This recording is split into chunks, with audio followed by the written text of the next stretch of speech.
Bueno, pues buenos días, chicos, chicas. Eh, Damos inicio a la actividad del día de hoy. Gracias a los maestros ahí por apoyarnos y conectarse. Ya vayan tomando sus lugares. Bueno, pues vamos hoy a tener una actividad, una conferencia. Como saben, pues las elecciones en Estados Unidos para los internacionalistas son fundamentales. Entonces, el día de hoy tenemos la conferencia magistral Miradas Internacionales hacia un proceso electoral atípico, elección presidencial en Estados Unidos 2024. Doy la bienvenida al doctor Mauricio Mechulam, que me voy a permitir leer su reseña curricular. Posteriormente le vamos a dar la palabra para que él imparta la conferencia y daremos un espacio de preguntas y respuestas de forma ordenada. Pediría que si tienen alguna pregunta la escriban a sus docentes y sus docentes la puedan leer para que posteriormente el doctor Mauricio pueda estar respondiendo estas preguntas. Si son demasiadas preguntas, si no nos alcanza el tiempo porque tenemos que acabar 10:45 en punto, se las mandaremos posteriormente al doctor Mauricio para que nos las responda como hace unos años que también en una conferencia se puede hacer.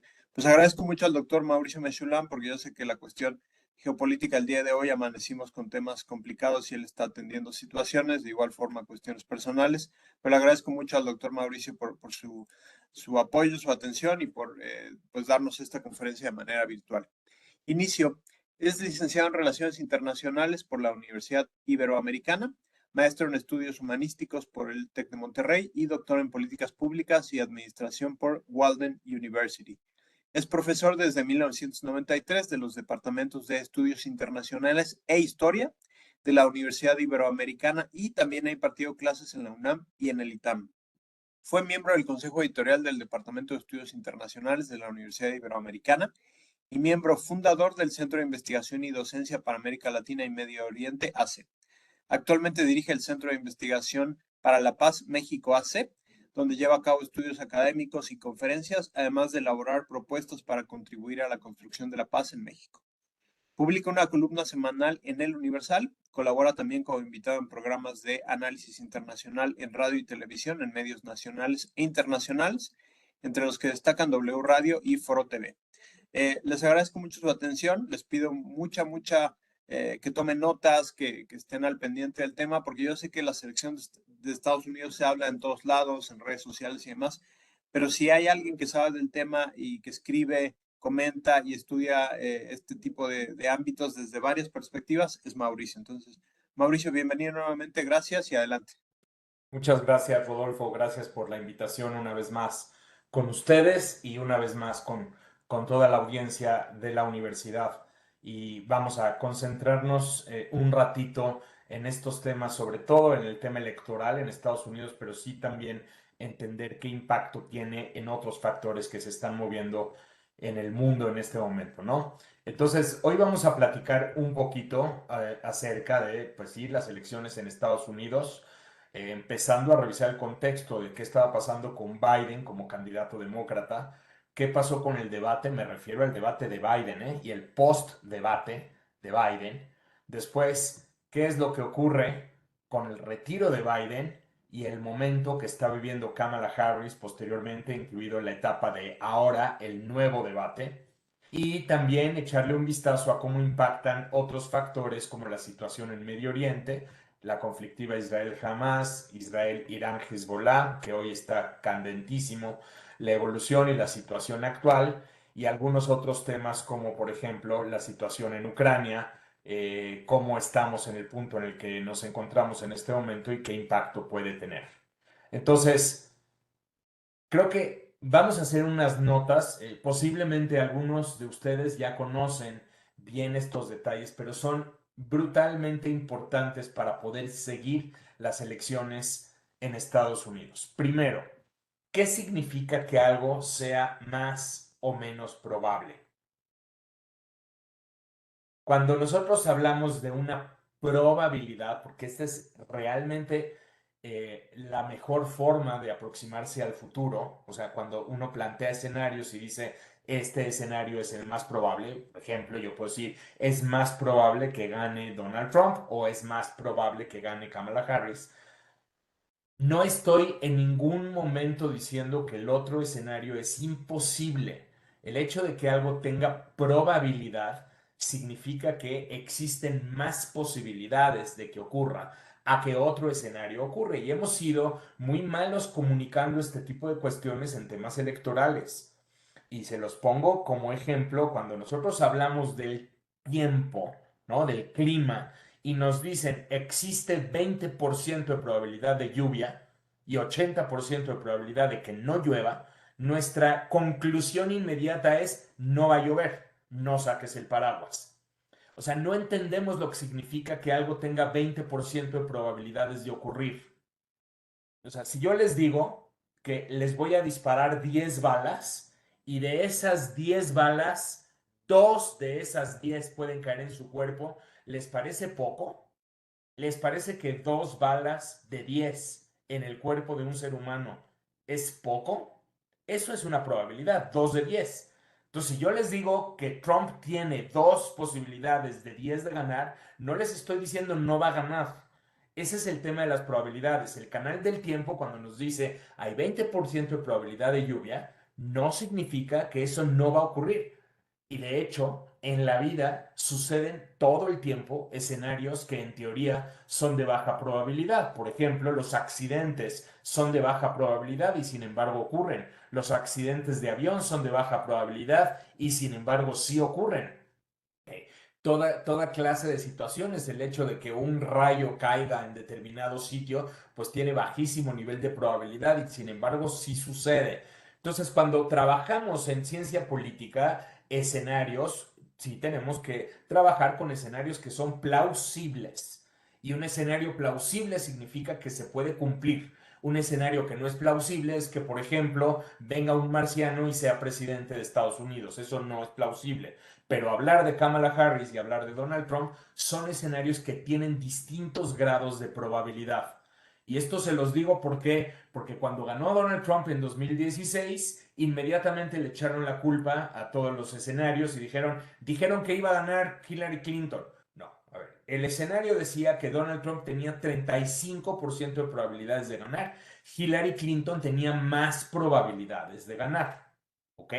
Definitivamente más probable era que Hillary Clinton ganaba, pero no significa que un candidato que tenía 35% de probabilidades y que al final de cuentas ganó, significa que quien predijo se equivocó. No es el caso. Y esto es muy importante comprenderlo cuando hablamos de elecciones porque nadie tiene una bola de cristal. Segundo o siguiente factor, las encuestas tienen una capacidad predictiva muy limitada y mucho más en nuestros días. Las encuestas no son instrumentos para predecir con absoluta certidumbre. Sí nos dan una idea de una fotografía de cómo está la situación el día de hoy, pero todas las encuestas tienen margen de error y ese margen de error puede a veces ser mayor que el que los encuestadores o las encuestadores están empleando, porque no son ciencias perfectas. Quienes responden son los seres humanos y hemos encontrado una tendencia en todo el planeta a que los seres humanos no decimos con absoluta precisión que vamos a votar por candidatos como Donald Trump o como otros tal vez populistas o de extrema derecha o de extrema izquierda en países europeos o en otros países del mundo. Y entonces rápidamente la lectura imprecisa es se equivocaron las encuestas. No es que las encuestas se equivocaron, sino que las encuestas no tienen una capacidad absoluta de leer qué es lo que está sucediendo. Y esto además hay que añadirlo con el sistema electoral en Estados Unidos, en donde no hay una sola competencia ganada por el que recibe más votos de toda la competencia, sino que hay estados y en cada estado se da una competencia y quien gana cada estado obtiene los votos electorales de ese estado. Entonces tú puedes haber ganado el estado de California por 2 millones de votos, pero Wisconsin lo perdiste por un solo voto, uno. Al final del camino no importa quién tuvo más votos populares, sino quién tuvo más votos electorales. Por lo tanto, la pregunta no es quién favorece a Kamala y quién favorece a Donald Trump, sino la pregunta es dónde viven. las personas que favorecen a Kamala, dónde viven las personas que favorecen a Trump, y por lo tanto tenemos que trabajar con escenarios de mayor y menor probabilidad. Entonces, hay que utilizar todos estos factores para comprender esto en el análisis electoral. Ok. Ahora, pensemos en esto. Tenemos que pensar en distritos específicos, en estados específicos. Y déjenme compartirles este ejemplo. En 2016, Donald Trump le ganó a Hillary Clinton el estado de Wisconsin por 23,000 votos. Fíjense, 23,000 votos, lo que le proporcionó 10 votos electorales. Ahí ya se me atoró, espérenme tantito.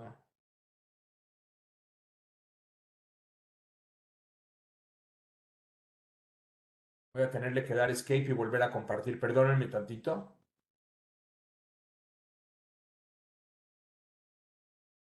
Detener un segundito, perdón. Y voy a volver a compartir porque se atoró la... A ver si me ven. Espérenme tantito. Compartir. Ok. Se ven, ¿no? Sí, ya se ve bien. Ok. Luego ganó Michigan por 11,000 votos, lo que le generó otro tanto de votos electorales. Y luego ganó Pensilvania por 44,000 votos. Estamos hablando de una elección en donde votaron 137 millones de personas. Les repito el dato. 137 millones de personas que terminaron siendo definidos por 78,000 votos. Y no porque Donald Trump ganara 78,000 votos más que Hillary Clinton. En general, de hecho, Hillary ganó más de 2 millones de votos por encima de Donald Trump, sino porque Donald Trump obtuvo 46 votos electorales de estos 3 estados que estoy señalando, que terminaron por definir la elección, lo que representó que 78,000 personas, que son las que acabo de decir, son las que terminan por definir una elección en Estados Unidos.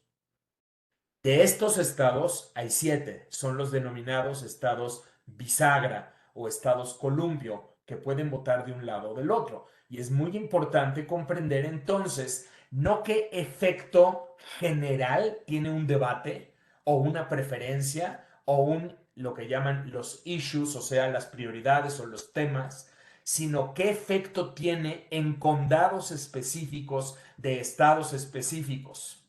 Ese es el tema. ¿Ok? Entonces ahora veamos el contexto. ¿Qué sucedió antes del debate de junio? Aquel debate entre Donald Trump y Joe Biden. Antes de eso, yo tenía una proyección, por cómo estaba la circunstancia, de que Trump iba a ganar, tenía 60% de probabilidades, Biden tenía 40%, que no es poco, pero todavía Biden tenía un camino para poder ganar. ¿Por qué Trump tenía más probabilidades? Porque Trump llevaba la delantera en 6 de 7 estados bisagra. Son los estados que acabo de señalar, los estados que pueden votar o de un lado o del otro lado. Se asume que los otros estados, o sea, los que no son estos 7, ya está prácticamente definido el voto. Se asume, ¿no? Entonces, Trump iba adelante en esos estados. Por ejemplo, The Economist le daba a Trump, para que vean cómo plantea los escenarios The Economist, le daba 2 en 3 posibilidades de ganar y a Biden le daba 1 en 3. En otras palabras, si convierten esto a porcentaje, todavía The Economist le daba más posibilidades a Trump. Le estaba dando 66% de probabilidades de ganar y 34% de probabilidades a Biden, más que yo. Faltaba tiempo, pero bueno, estábamos hablando de que 65% de los demócratas pensaban que Biden iba a ganar y 85% de los republicanos pensaban que Trump iba a ganar. Luego estaba todo el tema de los cargos en contra de Trump. Solo 21% de republicanos piensa, y esto es real todavía hasta la fecha, solamente 21% de republicanos piensa que Trump cometió crímenes. Y esto alimentaba pues todas las teorías de conspiración existentes. Ahora, cuando ustedes calculaban los votantes que iban a volver a votar por el mismo candidato, 97% de votantes que votaron por Trump en 2020 iban a volver a votar por Trump. 83% de quienes votaron por Biden iban a votar por él. O sea, en ese margen de 17% de electores que ya no iban a votar por Biden, Trump tenía una importante oportunidad de ganar. Y la prioridad entre los disidentes de Biden, quienes más estaban preocupados por determinados temas, el primer factor, como siempre, la economía. 71% pensaban que la economía estaba mal y el culpable de esto es naturalmente Biden, y valoraban más a Trump como un mejor candidato para componer la economía del país.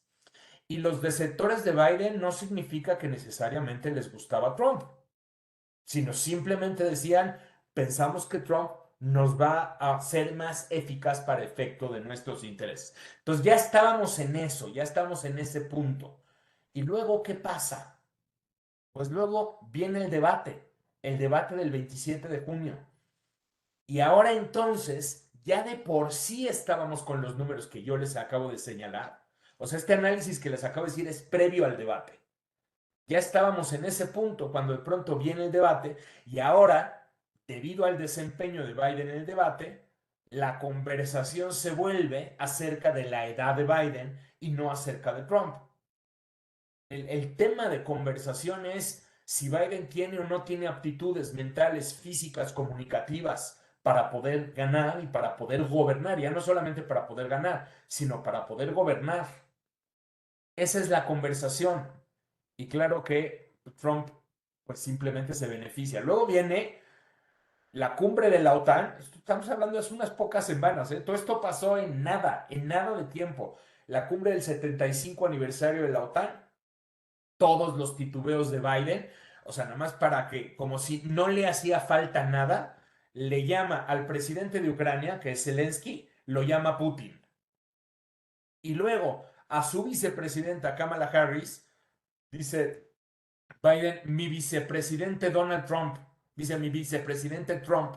Entonces todo el mundo, Dios mío, o sea, como esto no tiene final, no tiene final sus deslices, lo que genera, olvídense si esto es o no es relevante a la hora de la toma de decisiones o a la hora de decisiones políticas. Lo importante es cómo es percibido, y es percibido por el electorado como una ineptitud, incapacidad para gobernar, incapacidad para ganar, incapacidad por parte de lo percibida por parte de los demócratas para ganarle a Donald Trump.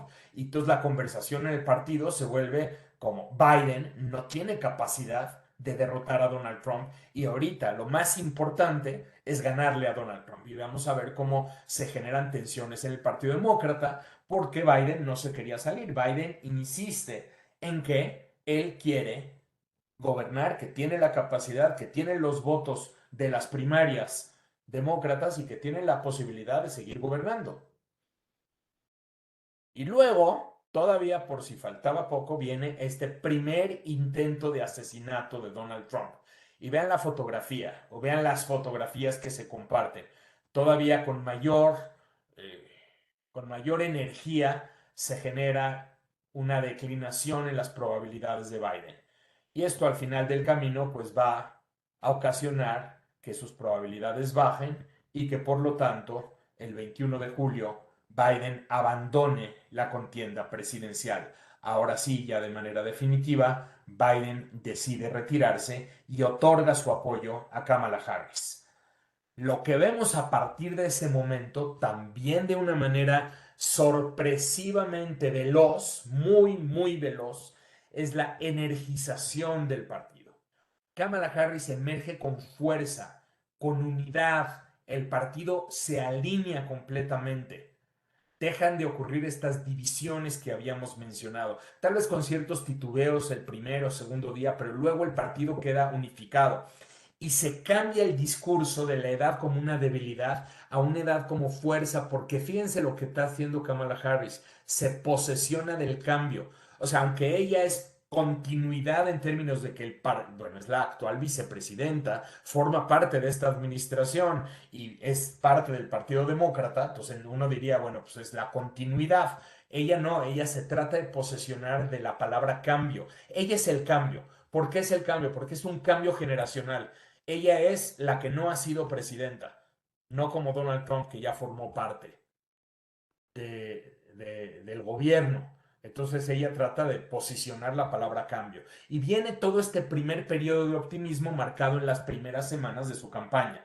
Se energizan las bases del partido, se energiza todo, se incorpora un sector importante del electorado anti-Trump, un sector que dice, yo voy a votar por Kamala Harris, independientemente de que no sea demócrata o no sea a favor del Partido Demócrata. Estamos viendo que los que se conocen como independientes o incluso republicanos que empiezan a decidir que van a votar por ellas. Y lo que vemos estas primeras semanas, vean cómo las encuestas, estas son las encuestas generales por Kamala Harris, se levantan. Vean en dónde estaba Biden y vean cómo Harris levanta en esas primeras semanas de manera notable y considerable.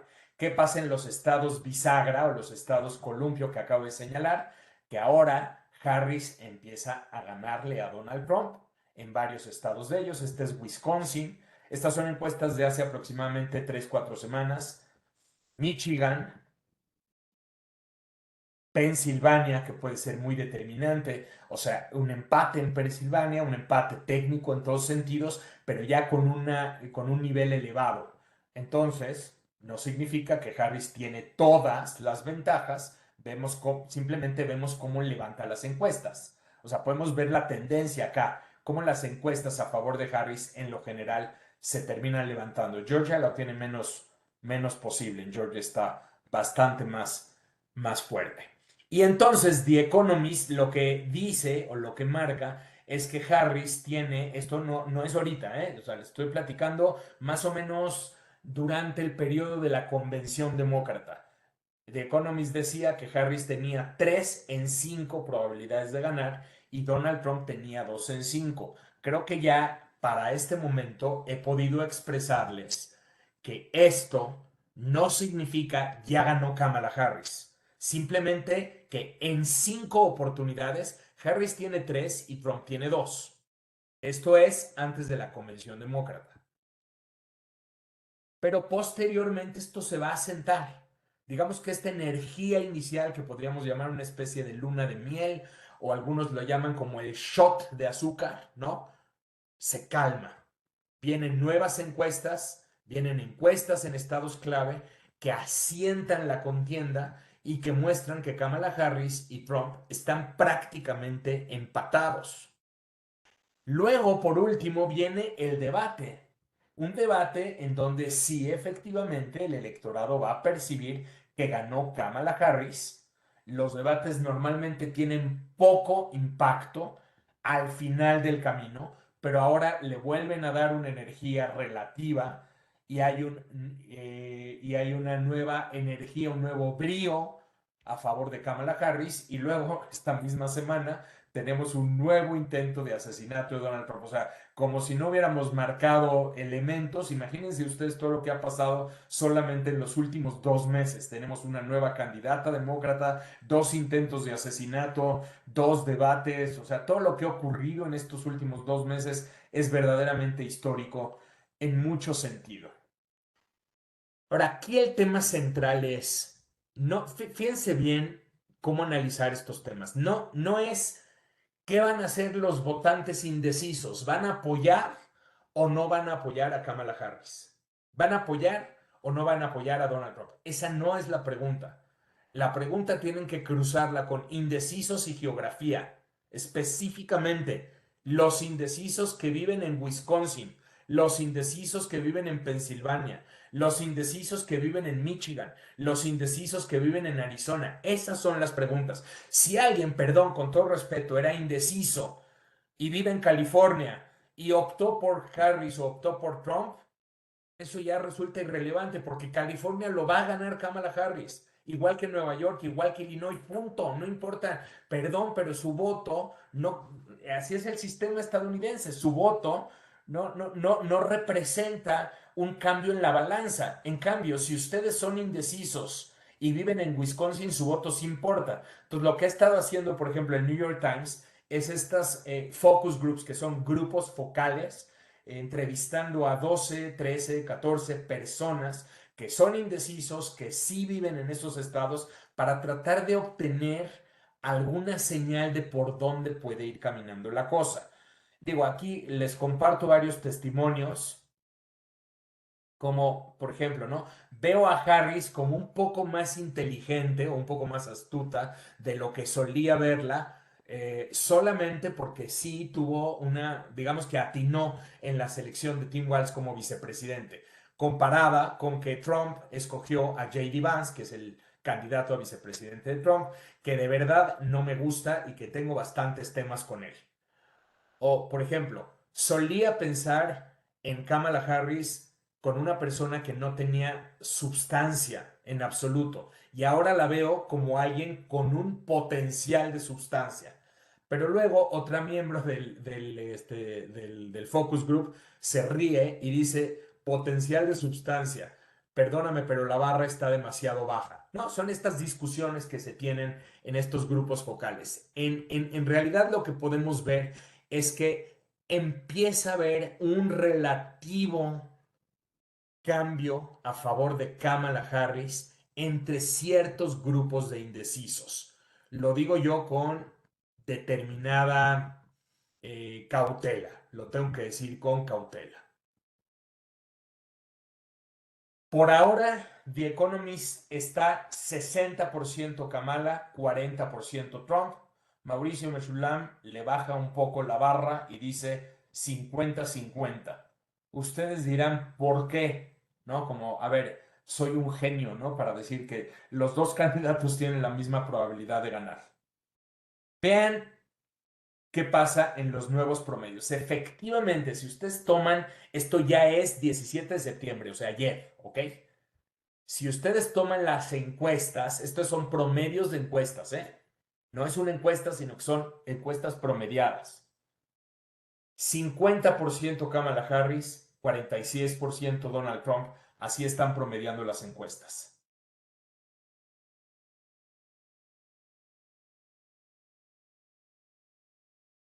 Luego, vean los estados bisagra que marcan.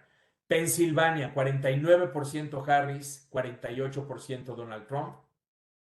Wisconsin, 50% Harris, 47% Donald Trump. Pero, aquí va mi pero. Yo tengo un tema con las encuestas y los datos pues documentan este pesimismo. Las encuestas en estos estados han sido realmente incapaces de predecir en las últimas dos elecciones. Y les pongo este ejemplo que saca el New York Times. Las encuestas en Minnesota en 2016 se equivocaron por 6 puntos. O sea, podríamos decirlo así. 6% de margen de error en las encuestas, no el 2 o 3% que normalmente nos marcan. En Virginia, las encuestas fallaron en predecir 3 puntos en elecciones previas. En Wisconsin, que es un estado crucial de los que les estoy platicando, 9% en 2020. Fíjense este dato, 9%. Todas las encuestas daban a Biden por ganador en 2020, pero por mucho, 9% lo daban como un estado ya dado para Biden. Y sin embargo, Biden terminó ganando, ¿eh? Sí lo acaba ganando, pero lo acaba ganando por menos del 1%, ¿me cachan? Menos del 1%. Y justamente eso fue lo que ocasionó que Donald Trump dijera que hubo fraude electoral. La diferencia en votos fue tan pequeña que vamos a pelear Wisconsin y vamos a pelear Michigan a todo lo que damos. Porque la diferencia fue muy, muy, muy menor, mucho menos que lo que las encuestas predecían. En otras palabras, ¿qué les quiero decir con esto? Que si una encuesta hoy en Wisconsin le da a Kamala Harris 3 o 4 puntos de ventaja, yo no le creo. Porque en mi experiencia 2016 y 2020, concretamente, en esos estados tienen ustedes que considerar por lo menos 5% de margen de error, si no es que 6 o 7% de margen de error. En otras palabras, para que yo dijera con certeza que Kamala Harris va a ganar esos estados, ella tendría que ganarle a Trump hoy en las encuestas por 5 o 6 puntos por lo menos, no por 2 ni por 3, ni mucho menos las encuestas empatadas. Al final del camino, un estado crucial de todos los que les acabo de decir puede ser Pensilvania. Subráyenlo y háganme caso en lo que les estoy diciendo. Quien se lleve Pensilvania se puede llevar la contienda. Y hoy las encuestas en Pensilvania están empatadas y en 2022 Pensilvania se equivocó por 5 puntos. Eso significa que si las encuestas se siguen equivocando como en el pasado, Donald Trump puede ganar. Entonces vamos a tener que ver cómo evolucionan las encuestas en estas pocas semanas que restan. Y aquí es en donde tenemos que considerar otro tipo de factores como la política internacional que están verdaderamente candentes. Lo señalo no para necesariamente que se convierta en una plática acerca de estos temas, pero sí me gustaría platicar algunos de los elementos para entender por qué pueden resultar relevantes. Creo que vale la pena partir del hecho de que en estas elecciones, a diferencia de otras, los temas de política exterior sí están en la mente del electorado. O sea, este cliché que tenemos de que la política exterior no importa o no cuenta es algo que nos tenemos que quitar de la cabeza porque 2024 no es 2016, ni tampoco es 2008, ni tampoco son otros años.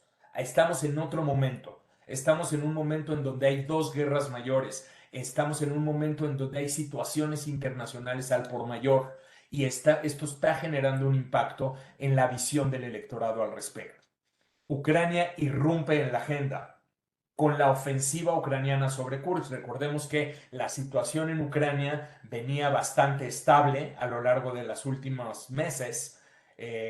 No estaba Ucrania en las noticias y de pronto viene una ofensiva ucraniana sobre territorio ruso. Entonces ahora resulta que Ucrania está conquistando un pedazo de territorio ruso. Y entonces esto se empieza a monitorear y los medios están continuamente hablando del tema de Ucrania y lo que Ucrania está haciendo es una defensa mediante el ataque. Ambos ejércitos están atacando en distintos puntos. Rusia está atacando en el este ucraniano, Ucrania está atacando dentro del territorio ruso, corriendo una serie de riesgos y esto nos lleva pues necesariamente al tema electoral. El tema de la narrativa y el tema del éxito ucraniano. ¿Por qué? Porque Donald Trump está apelando, y aquí cáchenme por favor, 70% de estadounidenses se opone a que su país tenga una intervención en conflictos internacionales. Y esto se puede entender por su fracaso en temas como la guerra, la larguísima guerra de Afganistán, la guerra o intervención estadounidense en Irak, los resultados, la salida abrupta de Estados Unidos en Afganistán. O sea, si ustedes van a la calle, la gente, 7 de cada 10 personas les dicen, yo no quiero que mi país tenga que estar interviniendo por otros.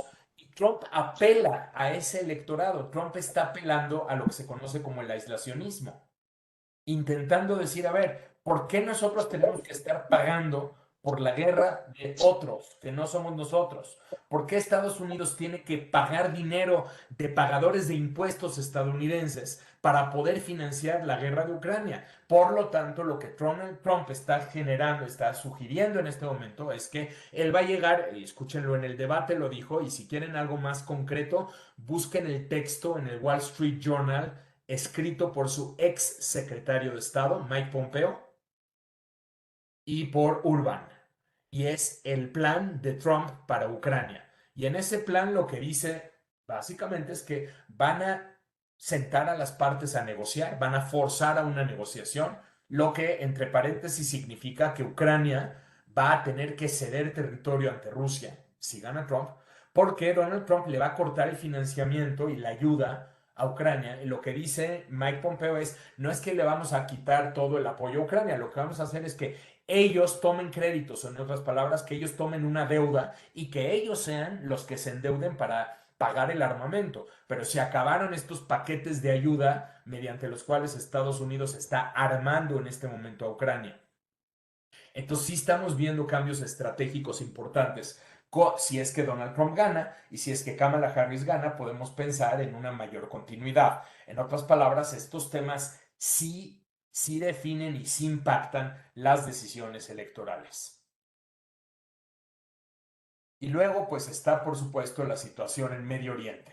Aquí, digo, no me voy a meter en los detalles, entendamos que está toda la conflictiva en Gaza y está toda la conflictiva entre Israel e Irán, que precede, por supuesto, al 7 de octubre. Desde la perspectiva de Israel, Israel no está combatiendo a los palestinos, así en plural. Israel está combatiendo a Hamas y la Yihad Islámica, que son dos milicias armadas, financiadas, entrenadas por Irán, y desde la visión israelí su lucha es bastante más amplia. Lo estamos viendo ahora mismo con Hezbollah en el Líbano.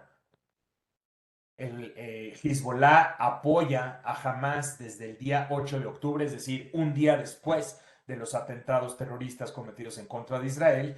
Hezbollah lanza bombardeos en contra de Israel, Israel responde y esto ha llevado a la situación, a una especie de guerra de baja intensidad en el norte de Israel. Entonces, mientras Israel está combatiendo con toda fuerza en Gaza, al mismo tiempo Israel está combatiendo contra Hezbollah y contra otras milicias proiraníes en distintas zonas, como por ejemplo en la parte del Líbano.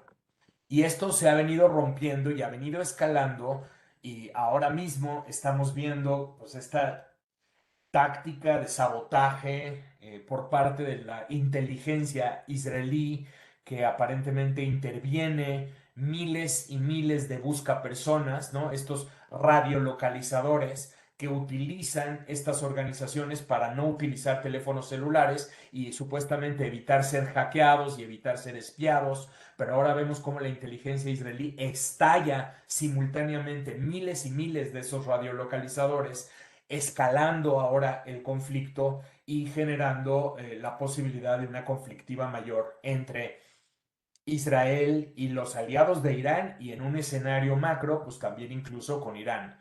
Ahora, ¿por qué esto es importante? Ahí va a la agenda electoral estadounidense directamente. Donald Trump argumenta que si él fuera presidente, nada de esto que estoy planteando acá, absolutamente nada habría ocurrido, porque él tenía, lo dijo en el debate, chequen el debate de hace la semana pasada, hace una semana el debate. Donald Trump dice, si yo tenía a Irán de rodillas completamente, lo tenía completamente sometido. Irán no se hubiera atrevido a financiar, armar y a favorecer a este tipo de ataques y este tipo de guerras que está Irán incentivando. Por lo tanto, en teoría, Donald Trump se posiciona como el candidato de más fuerza en Medio Oriente, de más respaldo a Israel, en teoría el candidato más anti-iraní. Y entonces, Kamala Harris tiene que navegar por una línea muy delgada, porque ahora vámonos del otro lado. Dentro del Partido Demócrata hay sectores que al revés piensan que Biden está siendo demasiado pro-israelí, está favoreciendo demasiado a Netanyahu, le ha dado un cheque en blanco para su guerra, no condiciona el apoyo en armamento a Israel y por lo tanto Israel se da el lujo de utilizar ese armamento para una guerra brutal que ha ocasionado decenas de miles de civiles muertos en Gaza, pero avalado por Estados Unidos. Y entonces cuando ustedes ven la aprobación de Biden en política exterior, ya sea por unos que lo consideran demasiado débil o por otros que lo consideran un halcón, vamos a ver que Biden tiene 65% de desaprobación en política exterior. Y concretamente su manejo de Medio Oriente, 70% de estadounidenses, demócratas y republicanos, 70% desaprueba su manejo o su gestión del conflicto de Medio Oriente. Entonces Kamala Harris tiene que navegar por una bandera muy delgada, posicionándose sí como una continuidad de Biden, por un lado, apoyando a Israel y sosteniendo el respaldo para que no la critiquen de débil o anti-israelí, pero al mismo tiempo intentando mandar el mensaje de que ella va a cuidar a la causa palestina de una mayor manera. ¿Y por qué es esto? Otra vez vámonos a la política regional. Tanto en Wisconsin como en Michigan viven comunidades musulmanas muy importantes y hay movimientos pro-palestinos muy importantes. Pues chequen el dato, a ver. Recuerden lo que les acabo de decir. Esos dos estados fueron ganados por Donald Trump, esos dos, quitando Pensilvania. Estoy hablando de Michigan y Wisconsin, por 11,000 y 23,000 votos respectivamente, o sea, 34,000 votos. Bueno, cuando fueron las primarias demócratas, hubo un movimiento pro-palestino que decidió manifestar su protesta en contra de Biden votando por un renglón que te ponen en la boleta electoral que se llama uncommitted, que significa voto no comprometido. En otras palabras, no votaron por Biden en las primarias demócratas. ¿Cuántos? En Michigan, más de 100,000. En Wisconsin, más de 40,000. En otras palabras, 140,000 votos no comprometidos por Biden, o sea, no votaron por Biden en protesta por su política exterior. Si esas mismas personas deciden no votar por Kamala Harris, ahí tienen un factor por el cual Donald Trump podría ganar Wisconsin y podría ganar Michigan. Otra vez, estados cruciales. Entonces, no importa lo que pase en California, lo que pase en Nueva York, lo que pase en Illinois, lo que pase o al revés, en Florida y en Texas, que los va a ganar Donald Trump. Eso no importa. Importa lo que pase en Wisconsin, importa lo que pase en Michigan, importa lo que pase en Pensilvania. Y ahí la política exterior y la política de Medio Oriente está siendo crucial. Entonces, si la situación actual, imagínense ustedes que arrastra una guerra mayor y de pronto Estados Unidos se ve sumergido en esa guerra, Biden tiene las de perder y por efecto de rebote Kamala Harris también.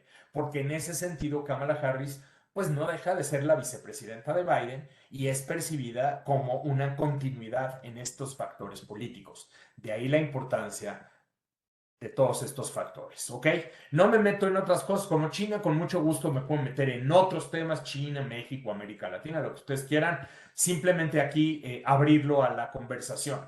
Factores a valorar. Primero, los factores internacionales importan en los mercados, en el sistema global en general, pero importan en las elecciones de Estados Unidos. Sí importan. No podemos irnos con el cliché de que solo les importa la economía. La decisión económica va a ser crucial, pero también estos factores de política exterior son importantes. Y por lo tanto necesitamos estar trabajando con escenarios. Escenario, si gana Donald Trump, escenario, si gana Kamala Harris. Y entonces pensar, por ejemplo, en escenarios para México, porque entonces vemos cómo de rebote México sale impactado. Imagínense ustedes, a ver, piensen en esto. Debido a la guerra en Medio Oriente y al apoyo de Estados Unidos a Israel en su conflicto en Gaza, resulta que 150,000 votantes en Wisconsin y en Michigan no salen a votar por Kamala Harris y Donald Trump gana esos estados y por lo tanto gana las elecciones. Ahí tienen un efecto indirecto en México. No sé si ustedes vieron The Economist, les sugiero vean el índice Trump en The Economist. Es decir, The Economist mide qué afectación van a tener los distintos países si gana Donald Trump. Todos los países salen en rojo clarito, rojo oscuro, rojo muy oscuro. ¿En qué color sale México? México sale de color negro. El único país de color negro en el índice Trump. En otras palabras, The Economist concluye con su índice que México va a ser el país más afectado de todo el planeta si gana Donald Trump. Tenemos que prepararnos, no se trata de llorar y de lamentarnos y de tristearle, pero sí lo tenemos que entender. Vienen afectaciones importantes. Entonces vean cómo se conecta lo que puede estar pasando en Medio Oriente o la escalada en Medio Oriente con el voto en Wisconsin y en Michigan con lo que puede estar pasando en las elecciones de Estados Unidos. Y también tenemos que pensar qué pasa con la escalada en Medio Oriente, la inestabilidad en Venezuela, Ucrania, en fin, hay que estar actualizando constantemente en todos estos temas internacionales. Ahora, a partir de este momento, con muchísimo gusto, yo puedo responder preguntas más específicas, preguntas más concretas, puedo andar en algún tema, pero quise exponer todo esto para tener una base de nuestra conversación. Entonces, pues, si les parece, Rodolfo, adelante. Y tú también, si tienes preguntas, por favor, y nos ponemos a profundizar en lo que tú quieras. Perfecto, perdón. Perfecto, Mauricio, gracias. Pues nos das un panorama muy amplio del tema, el cual es muy amplio.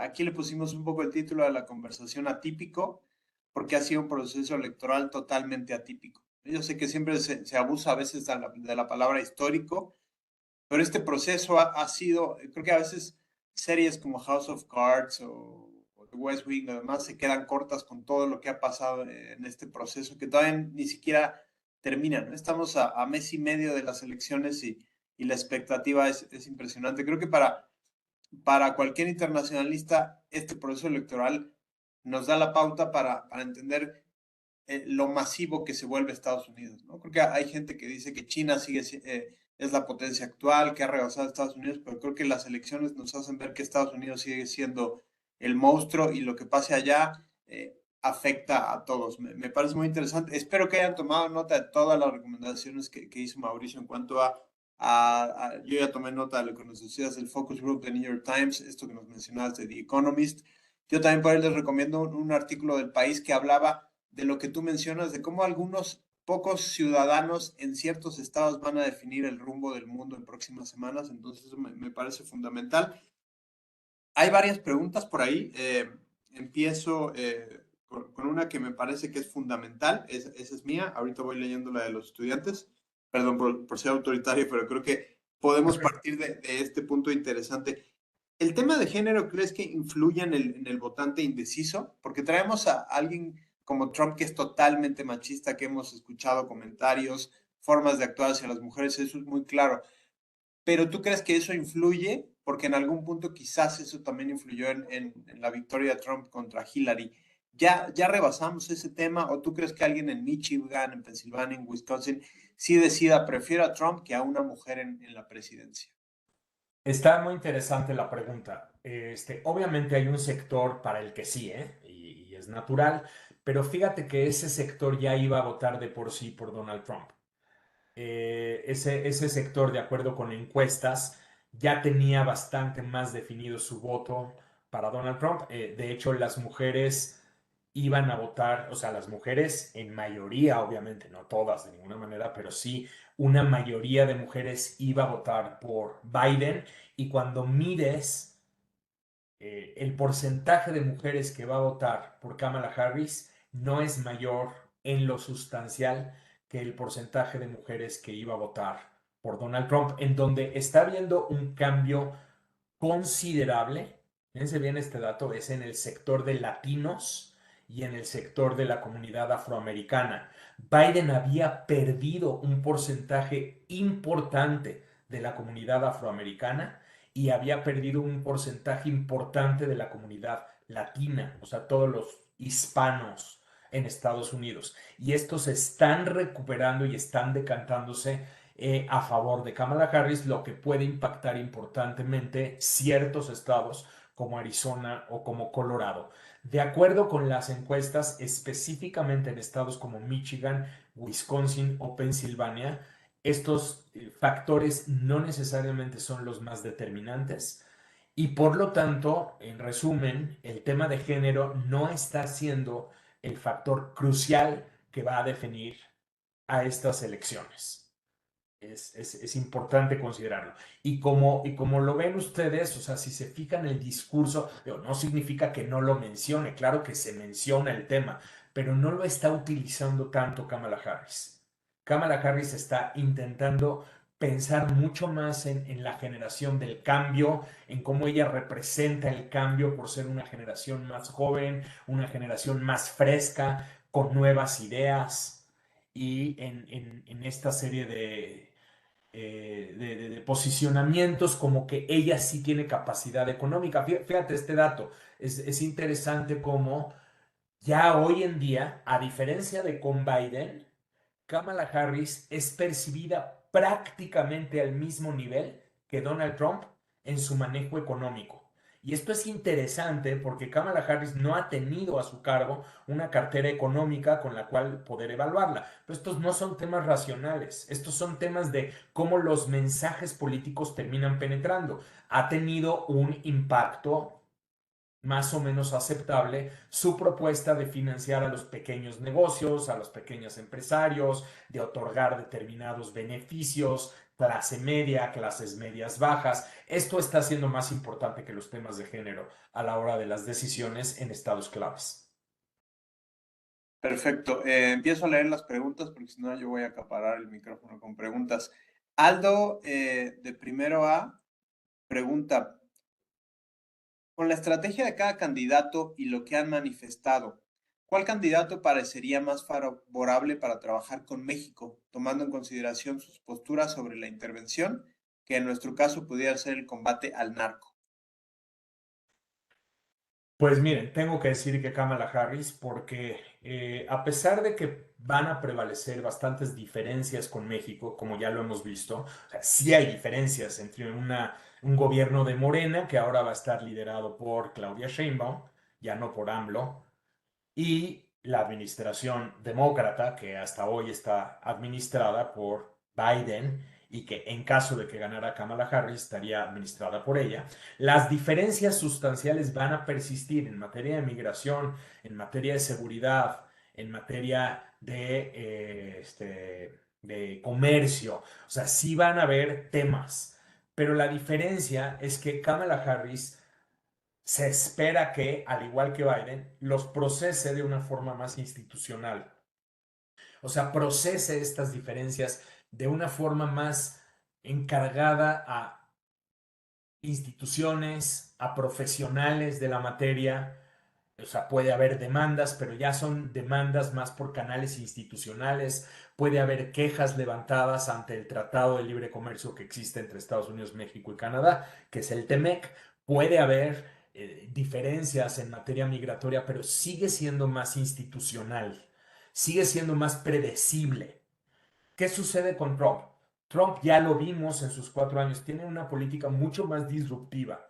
O sea, un buen día se levanta y del estómago le nacen cosas y entonces se vuelve una conducta más errática, más impredecible y de pronto en su cabeza le parece que se puede amenazar a México con aranceles si no detiene la caravana de migrantes, ¿no? O sea, entonces está conectando el tema comercial con el tema migratorio. Y desde la cabeza de Donald Trump sí es viable. Y entonces sus asesores dicen, a ver, y nos dice, a partir de lunes, si México no contribuye a detener la caravana de migrantes, impondré 5% de aranceles sobre todos los productos que se comercian de Estados Unidos con México. O sea, todo lo que se exporta de México a Estados Unidos pasará por 5% de aranceles. Y si pasan 4 semanas y sigue su conducta, impondré otro 5%. Y después de 4 semanas, otro 5%, y así hasta llegar al 25%. Entonces se acercan con él y dicen, sus asesores, ¿no? Los que se conocían como los adultos en el cuarto, así se llamaban.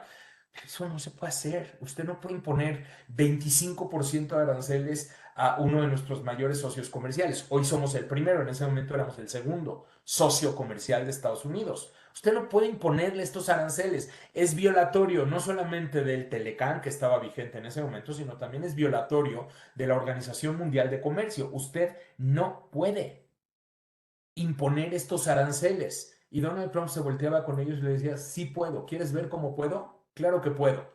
Que lo litiguen, nos tardaremos 2 años o 3 años litigándolo en las instancias internacionales. Mientras tanto, los aranceles van a operar. Punto. Y claro que nuestro gobierno, pues a la mala, le creyó y López Obrador lo que hizo fue desplegar 10,000 miembros de las guardias, de la Guardia Nacional para detener a la caravana de migrantes y decir, a ver si aquí flojito y cooperando con Estados Unidos, porque estas cosas ocurren. A eso me refiero yo con disruptivo, a eso me refiero yo con errático. Y lo que pasa es que esta vez Donald Trump viene en un modo, dice su ex asesor, Stephen Bannon. Ahí hay una revista Time con Stephen Bannon, también la pueden leer, muy interesante.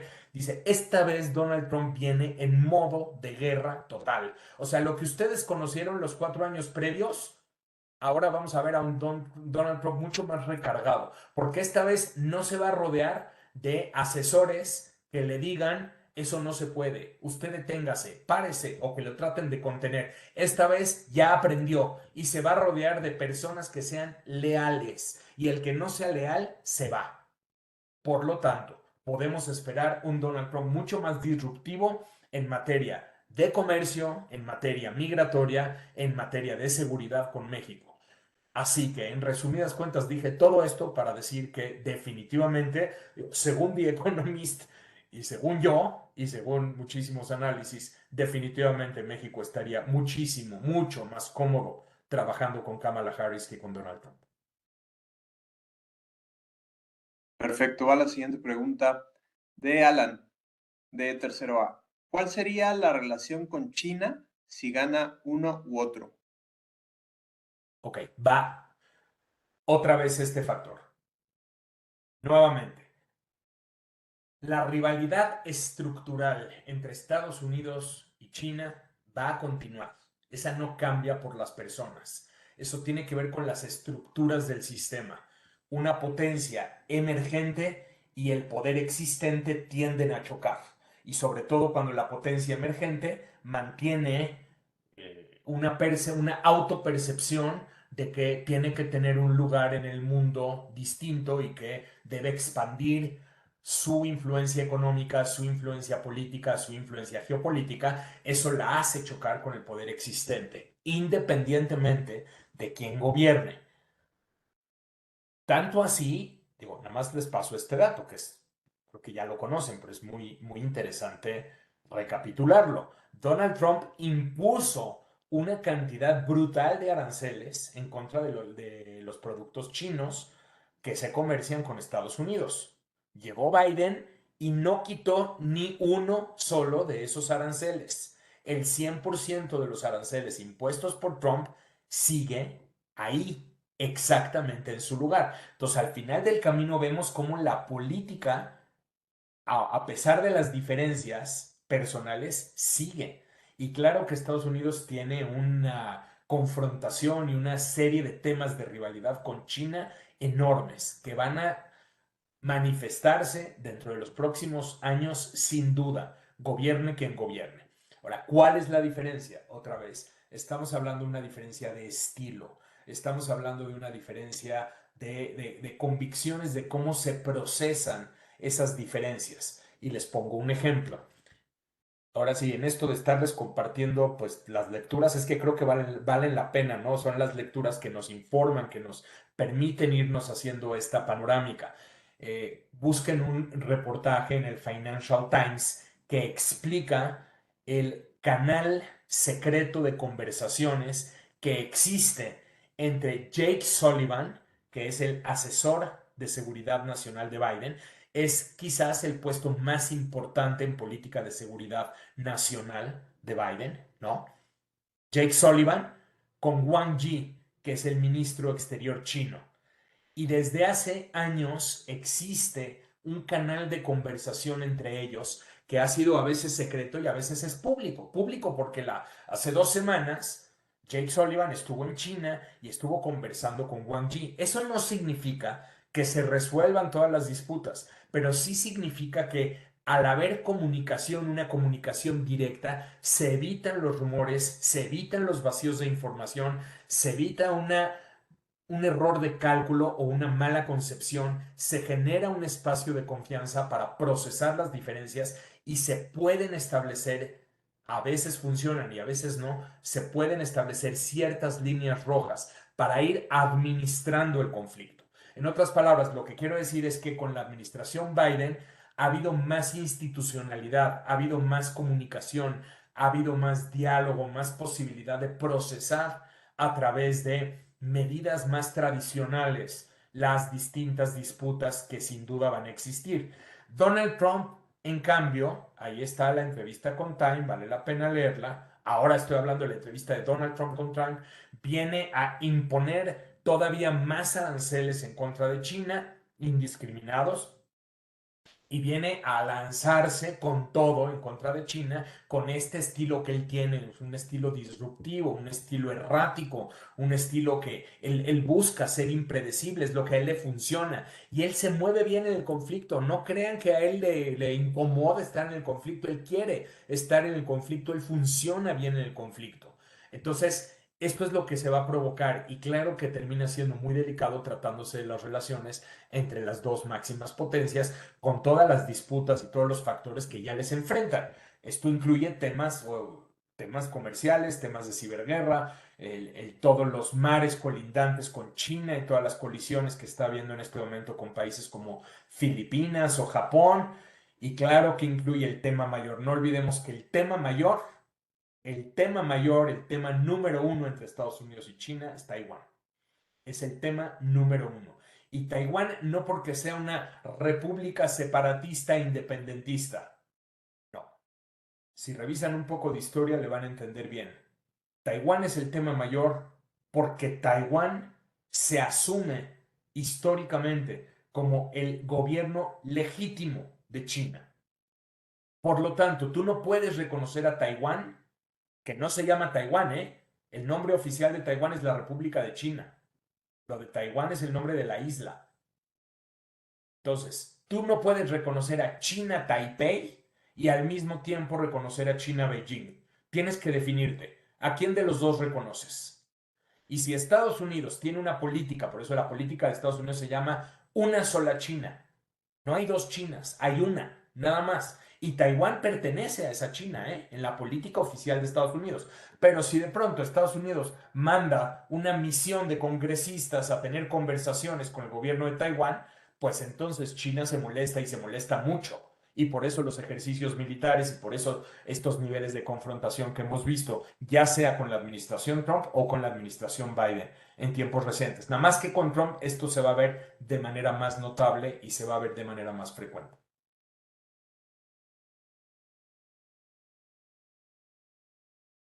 Ok, leo otra pregunta porque sí tenemos todavía varias. Dada la similitud que se tiene en los votos, ¿cree que Kamala enfrentaría una fuerte oposición del Partido Demócrata, ya que es una figura progresista? Dice Natalia de Quinto. Miren, justamente el punto acá es que Kamala en este momento ya no debe hablarle al sector progresista de su partido. O sea, aquí en temas electorales ya no se trata acerca de quién es quién, sino más bien de quién tiene capacidad de comunicar qué cosa. Entonces, aquí no se trata de que Kamala se presente como de manera transparente y nos diga qué es lo que ella cree, sino lo que hace ella, y así funcionan las elecciones, es que comunica los mensajes que su equipo estima que ella debe comunicar para poder ganar los votos que hoy le faltan. Y a Kamala Harris hoy no le faltan los votos progresistas, esos ya los tiene. A Kamala Harris hoy le faltan los votos de personas indecisas, independientes, que podrían votar por Donald Trump o por ella si de último momento, dependiendo determinadas políticas que Kamala Harris adopte. Entonces, si Kamala se posiciona como demasiado liberal, demasiado progresista, puede perder esos votos que están mucho más en el centro. Pero pasa lo mismo al revés. Aquí lo interesante es que Donald Trump continuamente se tira balazos en el pie, porque Donald Trump, vean el debate, de veras, vuélvanlo a ver, después de esta plática vuelvan a ver el debate o los highlights del debate. Donald Trump le sigue hablando a la misma audiencia que ya de por sí va a votar por él. Esa audiencia no necesita ser convencida, esa audiencia va a votar por él. La pregunta es quién tiene más capacidad de hablarle a los votantes independientes, como en el focus group que les acabo de compartir. ¿Quién tiene más capacidad de hablarle a esos que están indecisos, que te dicen, es que a Kamala no la acabo de conocer, no entiendo bien cuál es su política económica, no me gusta Donald Trump, pero su política económica tal vez puede tener más sentido. No entiendo bien cuál es el mensaje de Kamala para componer la economía. ¿Sí me entienden? Entonces, ese es el electorado, es el que Kamala Harris necesita convencer y es lo que está tratando de hacer. Hacia allá va su mensaje. Por eso también el tema de Israel y Gaza, hagan de cuenta, o sea, ya no se puede poner a decir, voy a apoyar a los palestinos y sus derechos y sus no sé cuánto, etcétera, etcétera, porque ese es un sector progresista que ya tiene dentro de su partido prácticamente convencido. Entonces, en ese sentido, la pregunta es qué van a hacer los indecisos de ambos partidos o bien los que son independientes y cómo esos indecisos pueden ser convencidos a través del mensaje político que se le mande.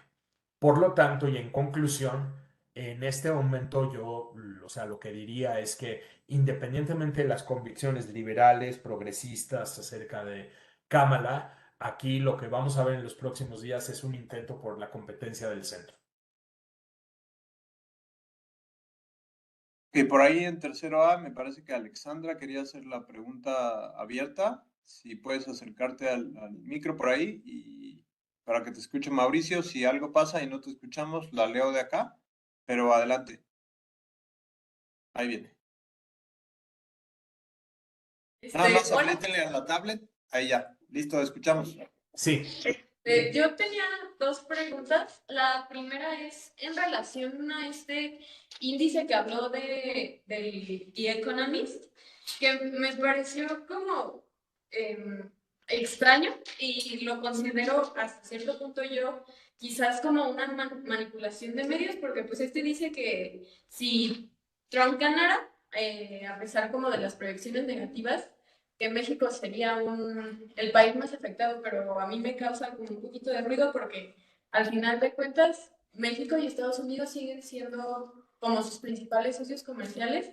Entonces siento que eso es como parte de la manipulación de medios y del voto. Entonces le quería preguntar como su opinión por esa parte, y también tengo otra pregunta que es similar a la de China, pero más bien, ¿cuál sería como el desarrollo o el progreso que tuviera el conflicto que está ahorita entre Rusia y Ucrania si Kamala ganara o si Trump ganara?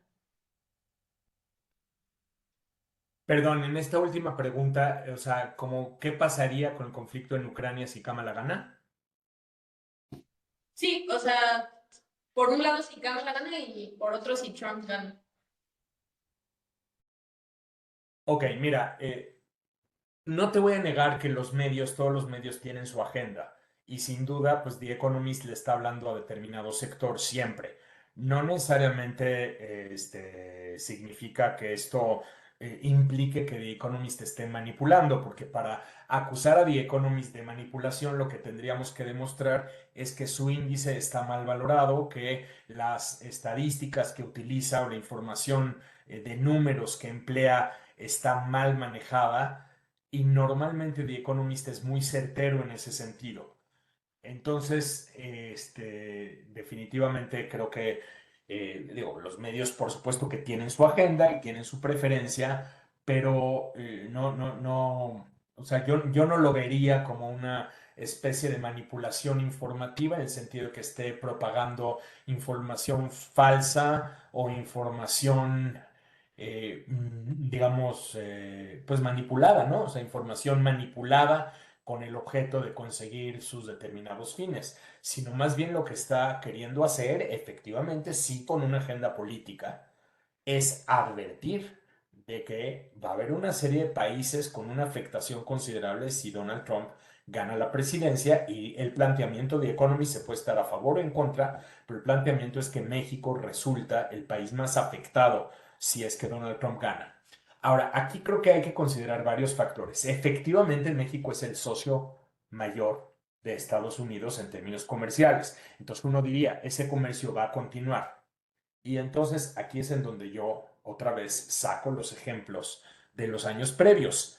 Y basado en la experiencia que tenemos con Donald Trump, tienes que contestar sí y no a esa afirmación.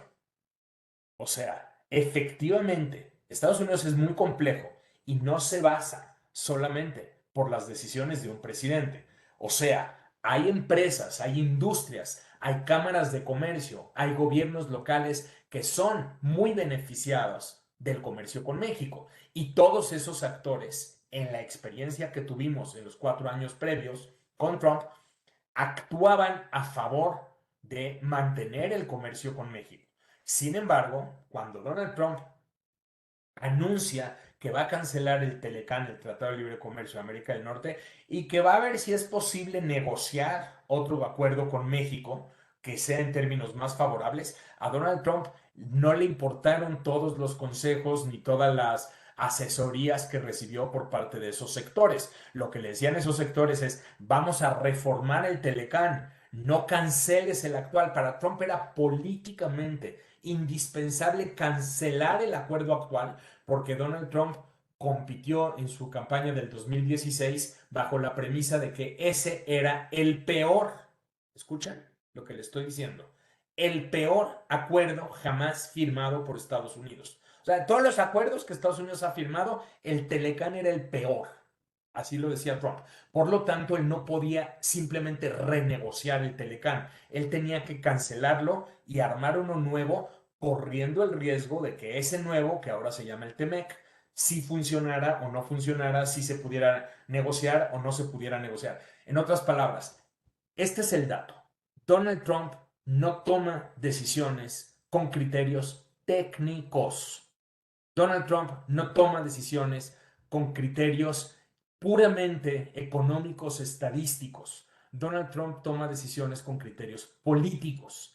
Y si el resultado de sus negociaciones le va a beneficiar políticamente, entonces negocia a favor de ese asunto. Pero si él considera que políticamente le beneficia más romper completamente el Telecán bajo el riesgo de que se negocie o no negocie un nuevo acuerdo, él va a tomar esa decisión. Por eso Estados Unidos abandonó el TPP, Estados Unidos abandonó el Acuerdo Climático de París y Estados Unidos abandonó el acuerdo nuclear con Irán.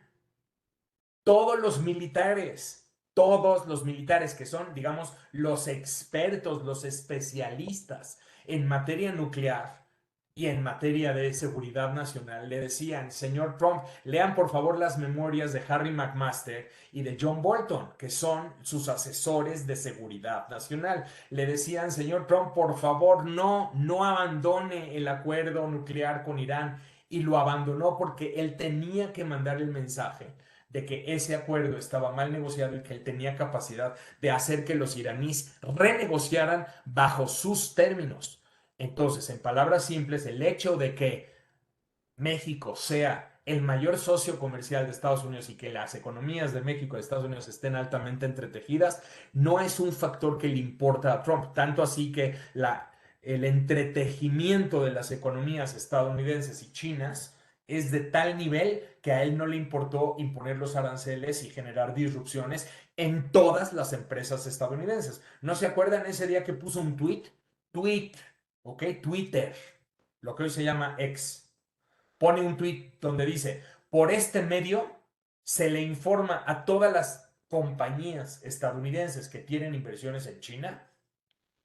Hago un paréntesis. ¿Tienen ustedes una idea de cuántas y cuáles compañías estadounidenses tienen inversiones en China? Yo, nada más para que entiendan, no podría estarles hablando a través de esta computadora, ni con mi teléfono celular, ni estar hablando acerca de componentes que utiliza mi automóvil, ni nada por el estilo, si no hubiera un entretejimiento de esas economías, ¿ok? Se les informa por este medio, o sea, por Twitter, se les informa a las compañías estadounidenses que tienen inversiones en China que saquen sus inversiones de China y que mejor colóquenlas en otros países, porque viene una serie de medidas fuertes en contra de las inversiones de China. En otras palabras, para Trump ese tweet es un mensaje político. Técnicamente es imposible, entiéndanlo lo que le estoy diciendo, no puedes simplemente tú desmantelar las inversiones de Apple en China de la noche a la mañana y quitar y desmantelarlas y mandarlas a otros países. Entonces, en resumen, Donald Trump toma decisiones con criterios políticos, no con criterios técnicos, y por lo tanto, sí es de esperar, o sea, sí es plausible que Donald Trump implemente la serie de medidas que está anunciando que va a implementar. Además, Donald Trump siempre se busca presentar como un candidato que cumple. Y no es ningún secreto las medidas que va a implementar. Ahí están todas. Lean su entrevista con la revista Time. Por ejemplo, campos de concentración para migrantes, deportación masiva de cientos de miles de migrantes de Estados Unidos a México. O sea, los van a detener, los van a poner en campos de concentración, los van a mandar a México o simplemente van a encontrar los mecanismos para enviarlos de regreso a México. Cientos de miles de migrantes procedentes de Sudamérica, Centroamérica o de México los van a enviar de regreso. Aranceles importantes en contra de productos mexicanos, una guerra comercial muy importante en contra de las plantas que se decidan establecer en México para comerciar con Estados Unidos. Por ejemplo, estamos hablando de impuestos muy importantes a la industria automotriz que actualmente está en México para desincentivar la inversión automotriz en México y que esas inversiones se pasen a Estados Unidos. Un ejemplo simple y sencillo en donde ustedes pueden ver esa afectación es cómo Elon Musk decide suspender por ahora su inversión de Tesla en territorio mexicano hasta que no entienda bien quién gana las elecciones y cuáles van a ser las medidas que va a tomar la la administración siguiente. O sea, estas son afectaciones reales, ¿me entienden? Y ese es un tema que sí se tiene que considerar. Ahora, el tema de Ucrania, un poco lo estaba mencionando. O sea, si gana Trump, sí estamos hablando de el recorte a la ayuda, intentar buscar apoyar a Ucrania, pero con otras vías, no con ayuda directa por parte de Estados Unidos, y más bien forzar a Ucrania a negociar con Rusia. Y también forzar a Rusia, eso lo dicen también, forzar a Rusia a negociar con Ucrania. O sea, no se les olvide que Donald Trump se asume a sí mismo como el gran negociador. Él domina, uno de sus libros se llama The Art of the Deal. Él puede conseguir acuerdos y él puede sentar a las partes de negociar y todo es negociable. Si hay que negociar Crimea, que se negocie Crimea. Si hay que negociar el este ucraniano, que se negocie el este ucraniano. Pero al final del camino, lo que el mundo necesita y lo que concretamente Estados Unidos necesita es establecer un fin a las hostilidades actuales, darle garantías de seguridad a las dos partes, incluida, por supuesto, garantías de seguridad a Rusia, y asegurarse de que haya estabilidad en esa y en otras regiones.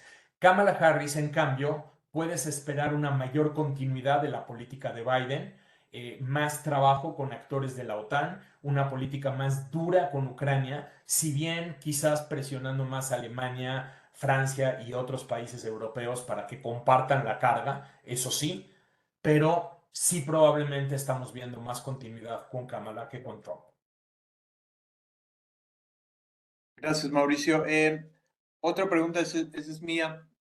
¿Tú crees que Hollywood realmente o toda la farándula estadounidense tiene algún impacto en la votación o simplemente en poner el foco en las elecciones? Lo digo claramente por el ejemplo que seguramente los estudiantes van a conocer, Taylor Swift. Particularmente, históricamente, ¿tú notas que sí la farándula ayuda un poco o al revés, o afecta? Mira, o sea, sí hay un grado de influencia, creo que es difícil de medir y vamos a tener que ver qué tipo de efecto realmente tiene en elecciones futuras. Acá lo que les he tratado de compartir es que si los fans de Taylor Swift, que se van a ver influenciados por ella hacia el voto a favor, que no iban allá de por sí a votar por Kamala, sino que ahora se van a ver influenciados, obviamente que tienen edad de votar y que y que estaban indecisos anteriormente o que iban a votar por Trump y que ahora van a votar por Kamala. Viven en California o viven en Nueva York o viven en Illinois o viven en Florida o en Texas, etc. Eso terminará siendo irrelevante. En otras palabras, si ustedes son fans de Kamala Harris y viven en Miami o viven en Houston o viven en Los Ángeles o viven en Nueva York, eso no va a afectar las elecciones en lo absoluto. ¿Me escuchan? En lo absoluto, porque esos son estados que ya están definidos. La pregunta en todo caso sería, si algunas decenas de miles de estas fans, que vaya que tiene, las tiene, viven en Michigan, viven en Wisconsin, viven en Pensilvania, y en qué medida esos votos pueden orientar o no orientar las elecciones. Hasta donde se ha medido en las encuestas el día de hoy, no hay un impacto. Habrá que ver, pero digo, recordemos que el debate fue la semana pasada y el anuncio de Taylor Swift fue posterior al debate, luego, terminando el debate, ¿no?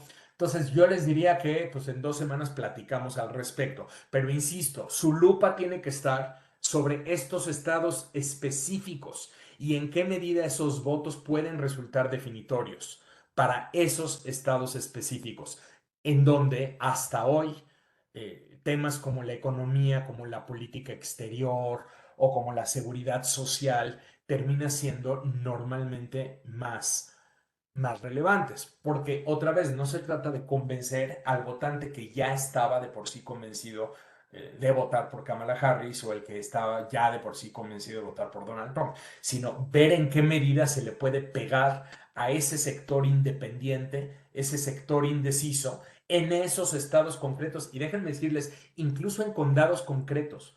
O sea, cuando digo Michigan, por ejemplo, no estoy hablando de Detroit. Cáchenme por acá. Detroit ya la tiene ganada Kamala Harris.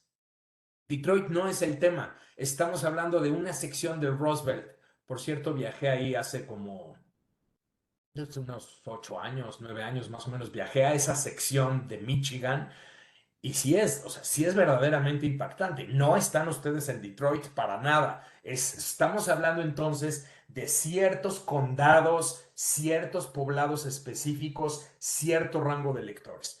Si los fans de Taylor Swift viven en esos estados, en esos condados, en esos sitios y tienen capacidad de voltear las elecciones, hoy no tenemos una medición que nos indique. Ahora, de que le estorba, claro que no le estorba a Kamala Harris tener a los millones de fans de Taylor Swift de su lado, por supuesto que no le estorba, ¿no? Además, o sea, su forma de mensajeo se burla de Donald Trump porque pues ya saben que el gatito y el perrito, y entonces como Donald Trump decía que los migrantes están comiendo los gatos y los perros, entonces Taylor Swift manda el mensaje justamente en ese sentido, lo tema que se vuelve viral y que no deja de tener cierto impacto. Pero insisto, no nos fijemos en los estados en donde se genera la mayor parte de la opinión pública en Estados Unidos, sino tenemos que enfocarnos mucho más en estos condados específicos. Ok, por ahí Aranza y Madeleine preguntan, ¿cuáles serían algunos de los efectos de la polarización entre candidatos? Bueno, es que eso solito es un tema para una conversación, Rodolfo, de verdad, ¿eh? Tendríamos que hablar mucho acerca de polarización, todo lo que estamos estudiando en las organizaciones en las que participo acerca de la polarización, pero déjenme darle este dato que me parece muy relevante a partir de un mega hiper estudio de 80 páginas que saca Rachel Kleinfeld de la Carnegie Endowment for International Peace, que es una organización, un think tank que estudia mucho este tipo de temas y ella en particular lo tiene estudiando mucho, mucho tiempo y saca un reporte, o sea, un estudio muy, muy profundo. La conclusión a la que llegan esta serie de revisión literaria y trabajos con distintos grupos es que la sociedad estadounidense está mucho menos polarizada de lo que parece. La sociedad estadounidense, en la calle me refiero yo, en el día a día y al respecto de temas específicos, me refiero a temas como el aborto, posesión de armas, etcétera, está bastante menos polarizada de lo que parece. Quienes están muy polarizados, eso sí, son los políticos y utilizan la polarización para plantear el mundo. Esto hay que ver si luego se aplica a otros países, ¿eh? Nomás por si a alguien de pronto le resuena a México o le resuena a algunos otros países. Estos son estudios en Estados Unidos específicamente. Utilizan la polarización para beneficiar a sus distintas agendas políticas. Entonces, es dentro del sector político que te van a presentar un mundo en donde o estás a favor de los terroristas o estás a favor de nosotros. No puedes estar en medio. No hay, o sea, o estás a favor de Hamas o estás a favor de nosotros. O estás con ellos o estás conmigo, ¿me entiendes? O estás a favor del aborto o estás en contra del aborto. Entonces, esto pareciera hacer que en discusión, en espacios como redes sociales o medios de comunicación, nos genera la proyección de la altísima polarización. Y sí, efectivamente, cuando se hacen estudios de redes sociales, tú puedes ver en las redes sociales cómo la discusión se polariza y tiende a generar estos espacios, cámaras de eco y una imposibilidad de tolerancia de un sector al otro sector. Pero esto no necesariamente es un reflejo de la calle, empezando porque de veras ustedes tienen que entender que la gente en la calle usa bastante menos el Twitter que lo que nosotros pensamos. Y esto también está muy medido y está muy elaborado.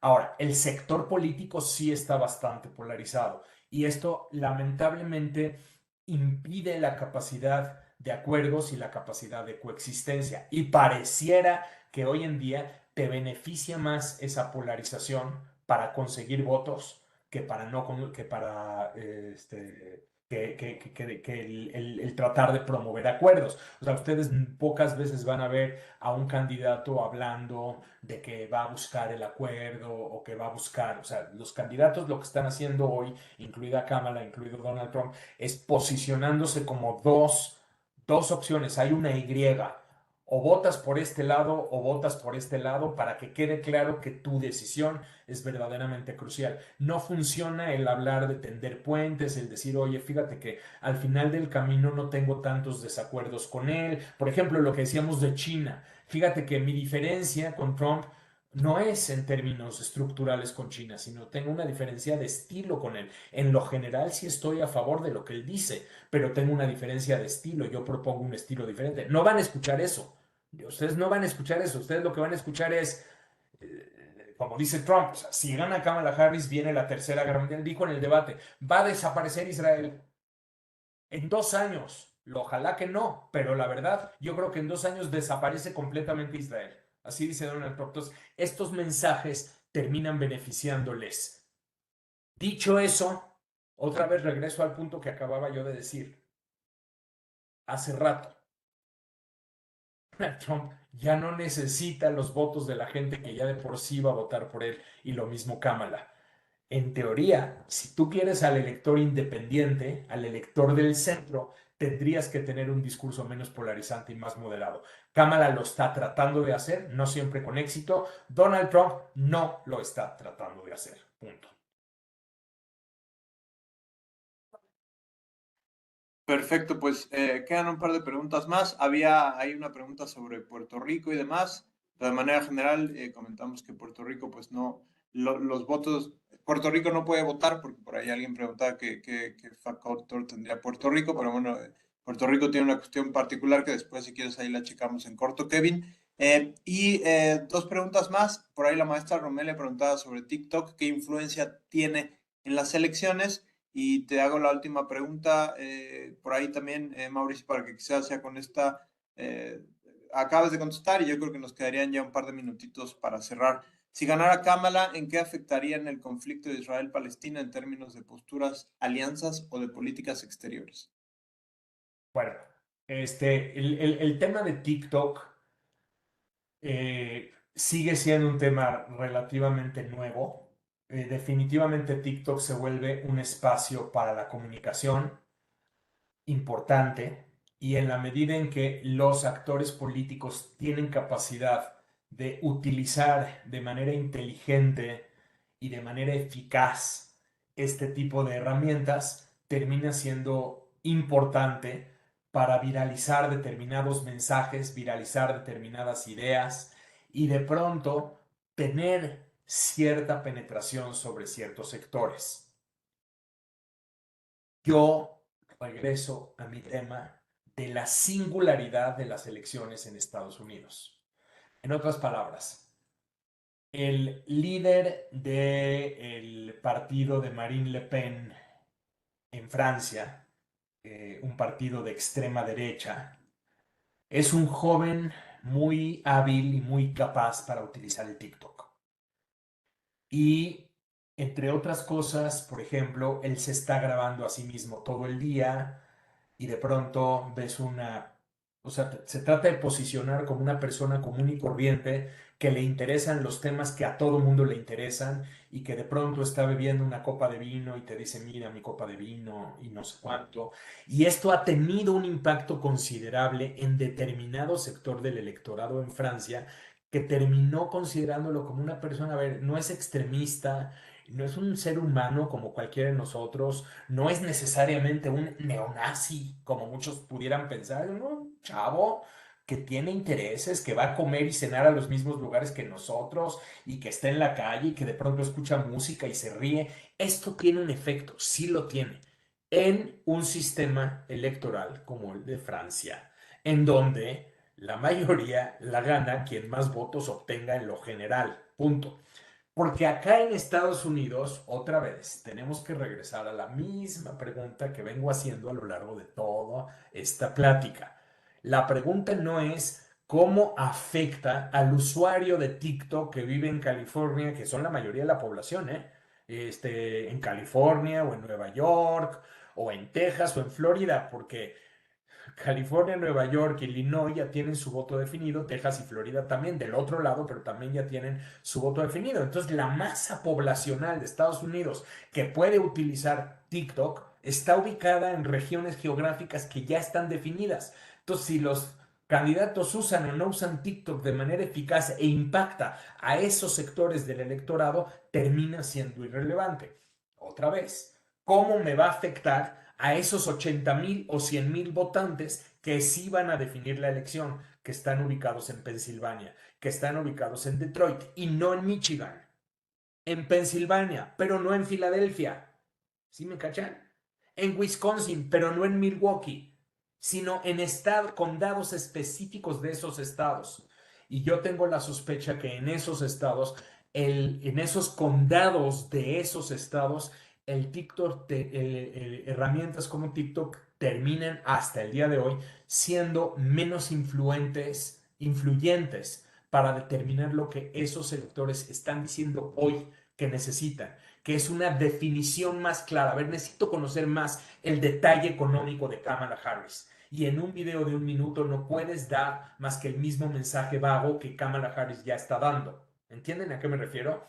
Y esos votantes no quieren un mensaje vago, quieren entender la política económica más concreta. ¿Qué vas a autorizar? ¿Qué no vas a autorizar? ¿Cómo vas a hacer exactamente para combatir la inflación? Claro, si un candidato tuviera la capacidad de comunicar en un video corto ese tipo de comunicación y eso llegara a estos condados específicos, no en las grandes capitales de estos estados, no en las zonas urbanas de estos estados, sino en las zonas más rurales o suburbanas de estos estados, a determinados sectores que hoy no tienen su voto definido con Kamala Harris, entonces TikTok sería más eficaz. Por eso, en resumen, pienso que TikTok hoy es mucho más eficaz para elecciones como las de México, como las de Francia, como las de pues, la mayor parte de los países del mundo en donde gana la mayoría de votos, que para efectos de una elección tan particular y tan difícil a veces de entender como la elección en Estados Unidos. Ahora, Medio Oriente, con Kamala Harris podemos esperar en esencia, en líneas generales, una continuidad de la política de Biden con determinados matices. Sí podemos esperar que Kamala Harris va a tener menos afinidad con Netanyahu que Biden. Y esto ya es un impacto personal. Y esto puede generar un efecto como el que se tuvo cuando Obama era presidente de Estados Unidos, que de verdad generaba cortocircuito con Netanyahu y esto puede tener un impacto, ¿no? Segundo factor, Kamala Harris va a estar muy presionada dentro de su partido para orillar a Israel y presionarlo más a través de medidas como el condicionamiento de armamento para empujarlo más hacia un cese al fuego. Y eso no significa que jamás también va a ser orillada al cese al fuego, porque aquí en Medio Oriente lo que tenemos es a un Netanyahu y un gobierno muy extremista encabezado por Netanyahu y su coalición que no han cedido o no se han flexibilizado para el cese al fuego, pero también tenemos un liderazgo en Hamás, específicamente el liderazgo de Hamás en Gaza, que tampoco ha querido flexibilizarse ni ceder para el cese al fuego, porque así conviene a sus intereses en este momento. Entonces, la posibilidad de Kamala Harris para flexibilizar a Hamás es muy, muy complicada. La posibilidad de Kamala Harris para flexibilizar a Netanyahu, pues va a generar una guerra de fuerzas y una serie de tensiones posiblemente mayores. Si la conflictiva en Medio Oriente continúa de acá a enero, que es cuando Kamala Harris tomaría posesión, muy probablemente vamos a ver más tensiones entre Estados Unidos e Israel. Sin embargo, intentando que Estados Unidos mantenga su postura en lo general de respaldo a Israel y que ello no derive en un fortalecimiento de Irán o que de pronto Irán se sienta lo suficientemente empoderado como para actuar en contra de los intereses israelíes, en contra de los intereses de Estados Unidos. ¿Ok? Perfecto, nos quedan 5 minutitos. Ahí te mandé por WhatsApp una pregunta de Leili y de Aranza.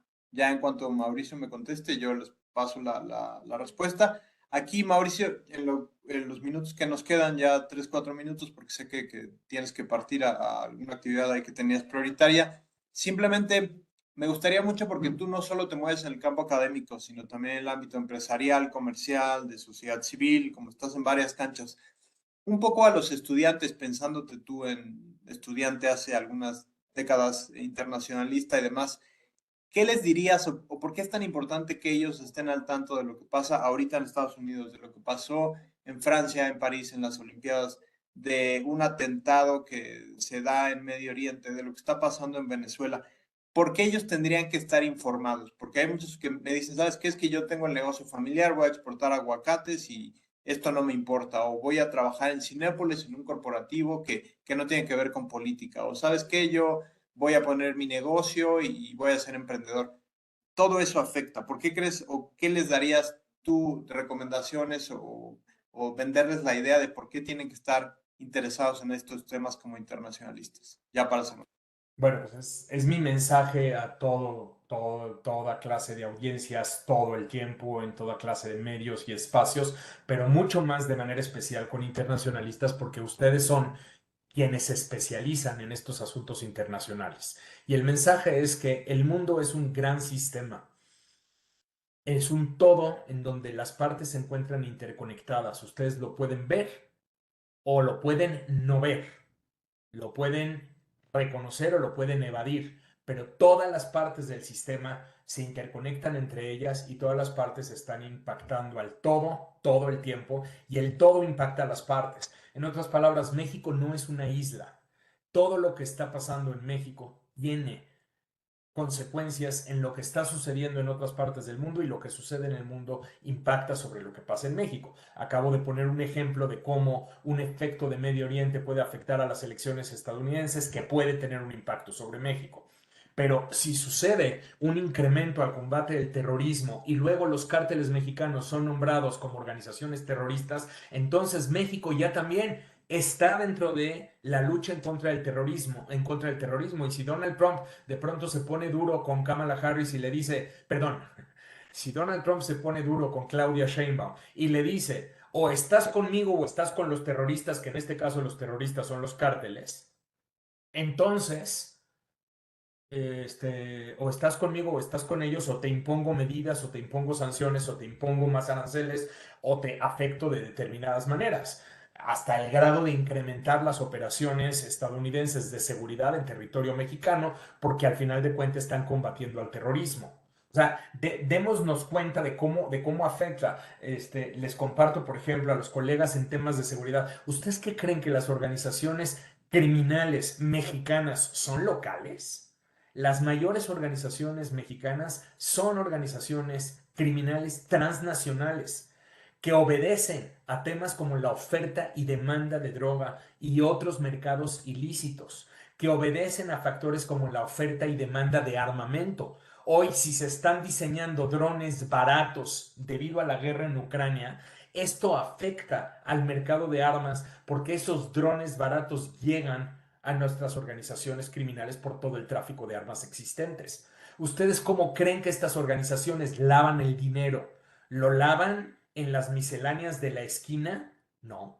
El dinero se lava a través de redes muy complejas que involucran a muchos países y que terminan convirtiendo dinero ilegal en dinero legal, que termina siendo posteriormente invertido en nuestro país y que forma parte de la economía formal, después de pasar por un proceso en el que intervienen países que van desde el Caribe hasta Europa, pasando por Canadá y Estados Unidos. O sea, las redes internacionales de crimen organizado, de terrorismo, de lavado de dinero, tienen que verse así de manera sistémica.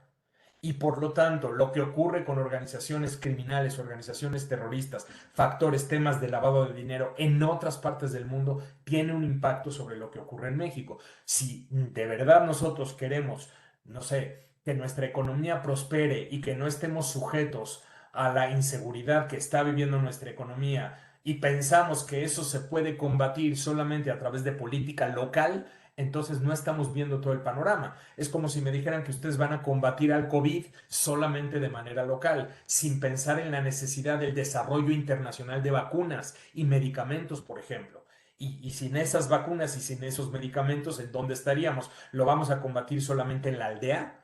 El tema es que México no es una isla, justamente por eso. Entonces, económica, financieramente, ¿no? Pensemos los precios del petróleo, todas las afectaciones que puede haber en precios del petróleo, que es determinante para nuestro presupuesto. ¿Va a haber dinero o no va a haber dinero? Pues depende. ¿Nos va a costar más o nos va a costar menos la gasolina? ¿Se va a impactar más o se va a impactar menos la inflación que hay en nuestro país? Todo eso depende de factores internos, pero también de factores internacionales.